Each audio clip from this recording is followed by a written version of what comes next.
You're watching the Senate race. Do you wish it were you? Sometimes yes, a lot of times no. Would you agree? And I know that this is tough, particularly as the campaign is ongoing.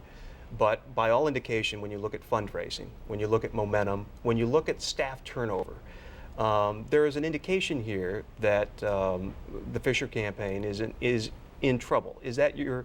Can you go that far? Is that your assessment of this campaign? Do you think that you'd be running a stronger campaign against Rob Portman right now? Well, I think a lot of these are really insider issues because what we saw in the spring was just such low information voters. We did a very different type of campaign than the Fisher campaign. Ours was primarily grassroots.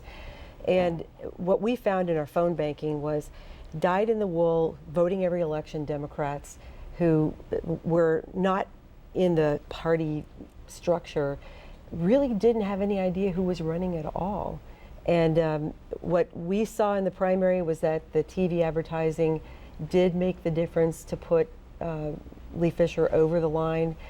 But in this case, I think the bigger issue is are the voters even paying attention? How engaged are they going to be?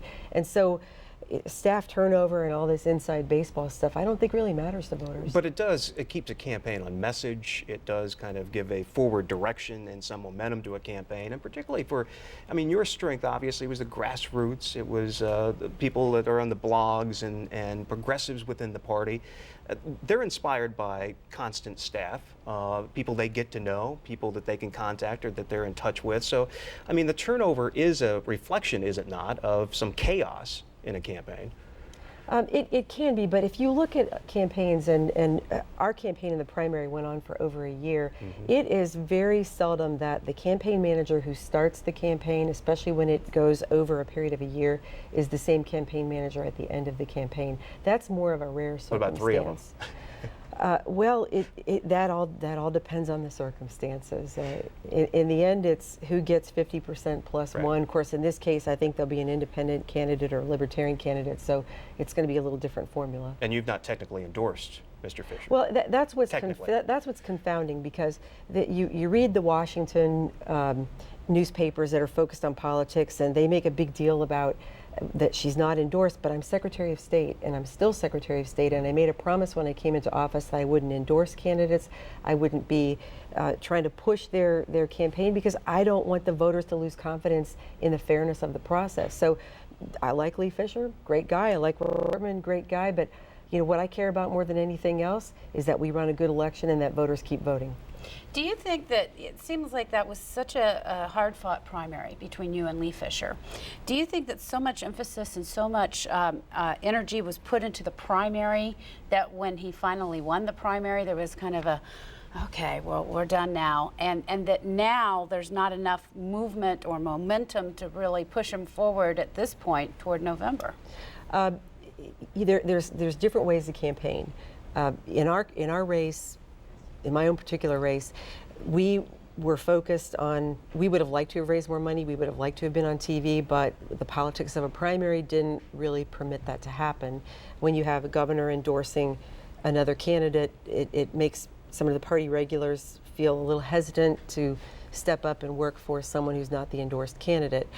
But in this case, you're going to edit this, right? No, keep going. Okay, all right. Go back to your question a second. Do you think that there was so much momentum in the last part of the primary that it kind of got lost and now there's no momentum pushing forward? No, looking at the differences in styles, Lee Fisher focused on the TV ads at the end of the campaign, and unfortunately, Rob Portman has a lot more money, so he's parsing those TV ads out over the process. But there's two ways to do it. There's the traditional, conventional way where you put a lot of your effort into raising the funds and then hitting that last week or two of the election where people are really tuned in, or you do this different kind of way that we did, which was grassroots, which as a candidate is a lot more fun. But that 8-to-1, I mean, we're talking about an 8-to-1 cash advantage from Portman to Fisher and growing. I mean, in the final weeks of a campaign, particularly as you pointed out, where people aren't paying attention, and they probably will be, those likely voters will probably be paying attention from Labor Day on. I mean, that cash is going to begin to kick in. It does, but Lee Fisher's run statewide. Actually, this would be the 4th time. And Rob Portman's never run statewide before. So Portman is going to have to spend more money to allow the voters to get to know who he is. And in addition to that, he's going to have to overcome some of the really negative feelings that are specific to Ohio about the Bush legacy, about trade policies, about budget policies, and about how Ohio is in such worse shape than so many other states when it comes to our overall well-being as citizens. Now, the Republican side is going to say, well, that's because of the record of the people who've been in office at the state level, but the Democrats are saying, wait a minute, this goes beyond, and Lee has said himself, this goes beyond what I could do as development director for the state of Ohio, and I ran for the office realizing that the policies from Washington were making the difference. And so it's going to depend upon how many voters hear these messages, how they judge them, and who they believe more. All right.